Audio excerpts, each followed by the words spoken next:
Paper ले लीजिए हाथ में। यहाँ पे आपने आंसर मिलाइए। कक्षा 11वीं जीव विज्ञान देख सकते हैं आप, सभी क्वेश्चन के आंसर बताने आया हूँ। देख सकते हैं सभी क्वेश्चन के आंसर मिलाइए। यहाँ पे क्लास 11th बायोलॉजी के है ना।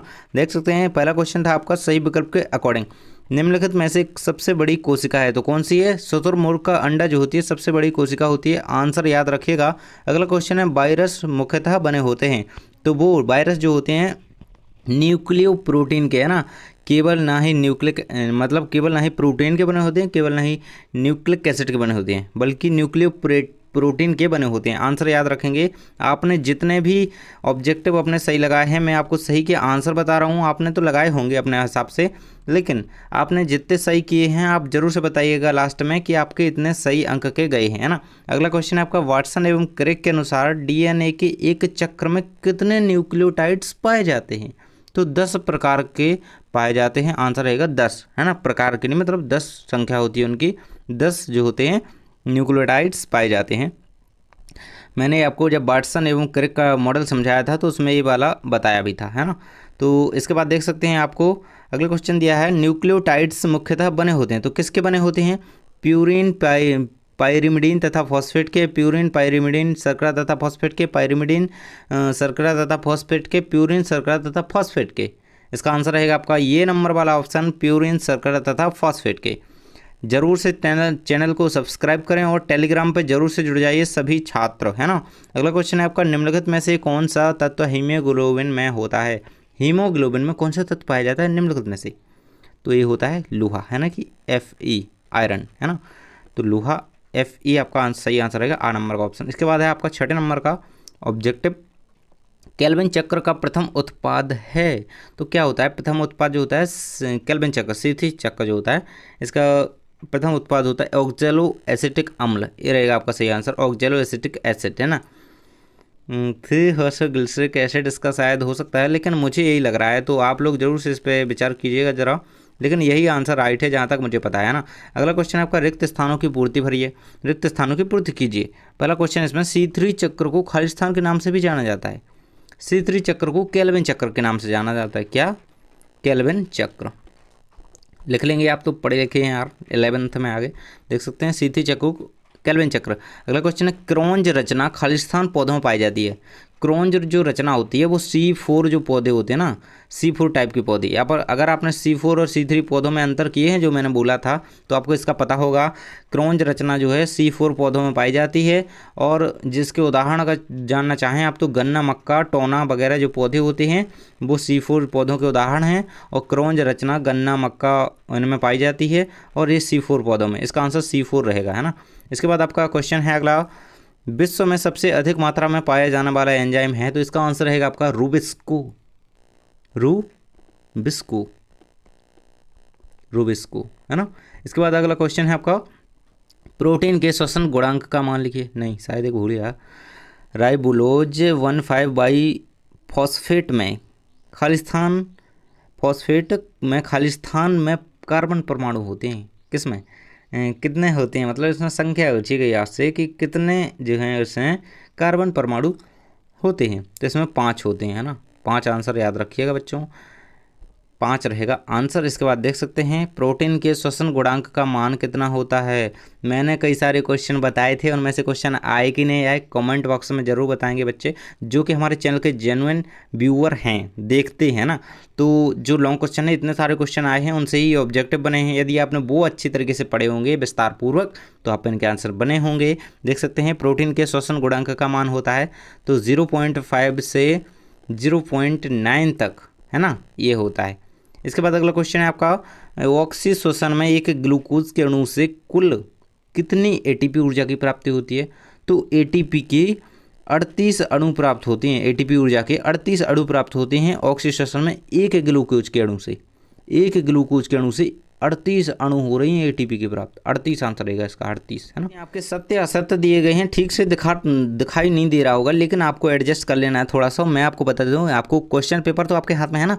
ग्लाइकोल एसिड लिखा हुआ, ग्लाइकोल एसिड की प्रक्रिया में ग्लूकोज अंत में सुक्रोज में परिवर्तित होता है, तो ये बिल्कुल आपका असत्य हो जाएगा, क्योंकि सुक्रोज में परिवर्तित नहीं होता है। है ना। अगला क्वेश्चन आपका कार्बोहाइड्रेट के श्वसन गुणांक का मान होता है। देखिए प्रोटीन का श्वसन गुणांक पूछा गया, कार्बोहाइड्रेट का पूछा गया, याद होने चाहिए सभी के। तो कार्बोहाइड्रेट के जो श्वसन गुणांक का मान 1 होता है, 1 दिया गया है ना, 1 होता है, तो ये बिल्कुल सत्य है क्योंकि 1 ही होता है ना। इसके बाद है फेफड़ों की संरचनात्मक एवं क्रियात्मक इकाई। देखिए ये वाला मैंने आपको बताया था, बिल्कुल इसी प्रकार से उसका क्वेश्चन लिखा हुआ था, बस यहाँ पे तंत्रिका की जगह उसमें कूपिका दिया गया था, तो वो सत्य था, लेकिन ये असत्य रहेगा क्योंकि यहाँ पर क्या लिखा है कि फेफड़ों की संरचनात्मक एवं क्रियात्मक इकाई तंत्रिका कोशिका है, तो ये आपका असत्य रहेगा। इसके बाद है आपका जो यहाँ पर लिखा हुआ है मछलियों में श्वसन फेफड़ों के द्वारा होता है, तो बिल्कुल असत्य रहेगा क्योंकि उनमें फेफड़े नहीं गलफड़े पाए जाते हैं ना। इसका है आपका अगला क्वेश्चन है कंठ के ऊपर जो एक संरचना पाई जाती है, कंठ के यहाँ पे ये पाई जाती है संरचना, इसको एपिग्लोटिस, ठीक से दिखाई नहीं दे रहा है, कहलाती है ना, तो ठीक से नहीं दिखाई दे रहा, लेकिन इसका आंसर जो है वो आंसर बता देता हूँ मैं, इसका असत्य रहेगा क्योंकि ये नहीं कहते, इतना लंबा नहीं है वो। इसके बाद है आपका एक स्वस्थ मनुष्य में प्रति मिनट कितनी बार श्वसन होता है, तो 16 से 20 बार। एक स्वस्थ मनुष्य जो होता है 16 से 20 बार यहाँ पे करता है श्वसन, तो ये आपका बिल्कुल सत्य हो जाएगा, है ना, लास्ट वाला सत्य है।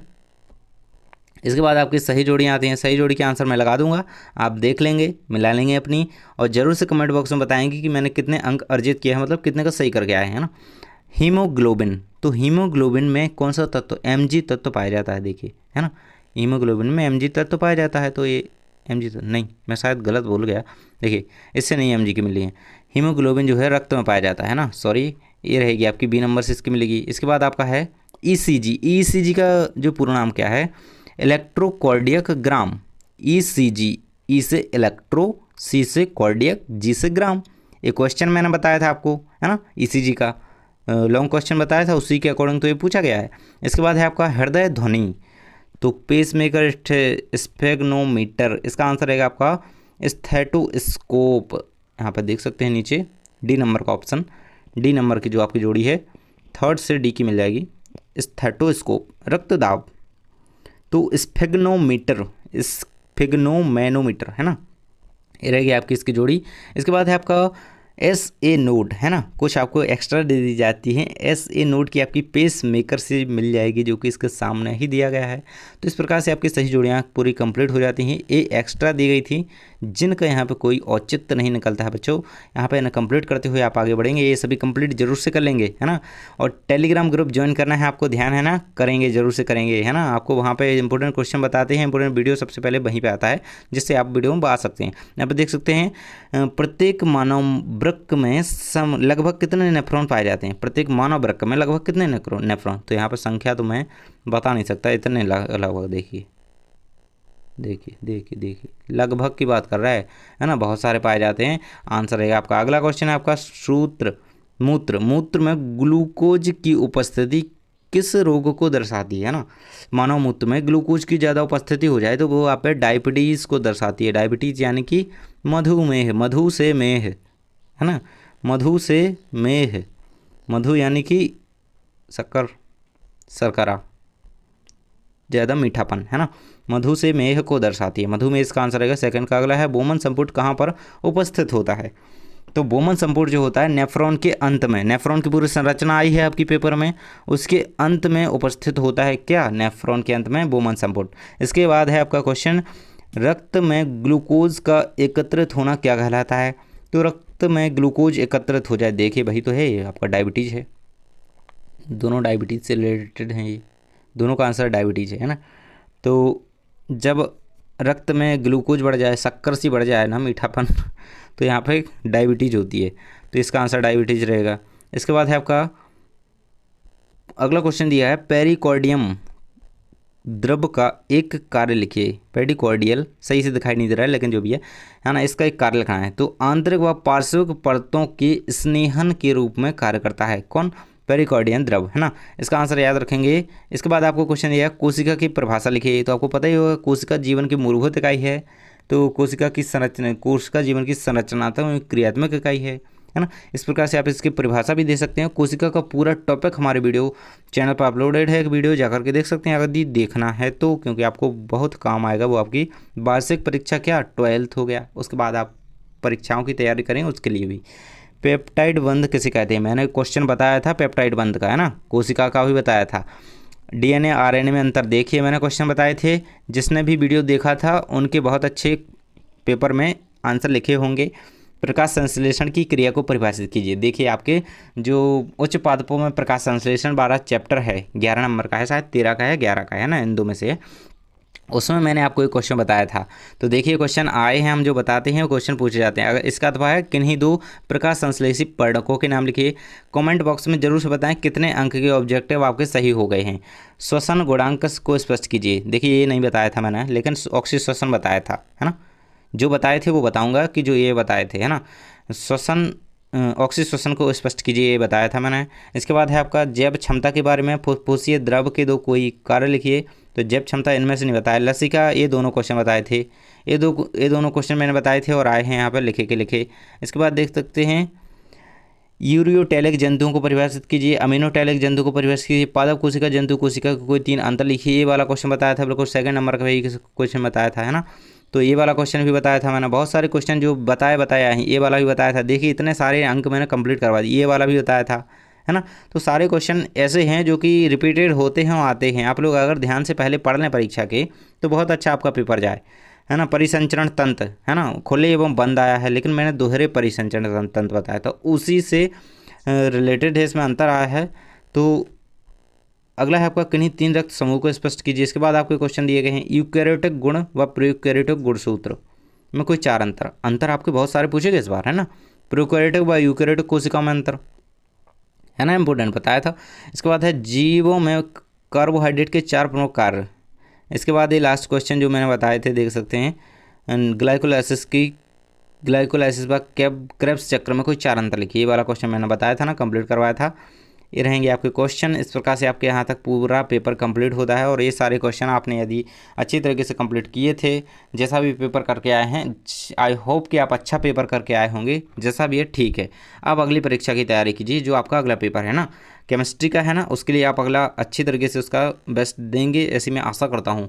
तो मैं आपके लिए इंपॉर्टेंट क्वेश्चन जल्दी ही ला रहा हूँ। आपको चैनल को सब्सक्राइब कर लेना है और अपने कमेंट बॉक्स में जरूर से बताना है कि आप कितने अंक के ऑब्जेक्टिव सही करके आए हैं, कितने अंक आपके आ सकते हैं लगभग, है ना। तो टेलीग्राम ग्रुप ज्वाइन करें। थैंक्स फॉर वॉचिंग, मिलते हैं अगले वीडियो में।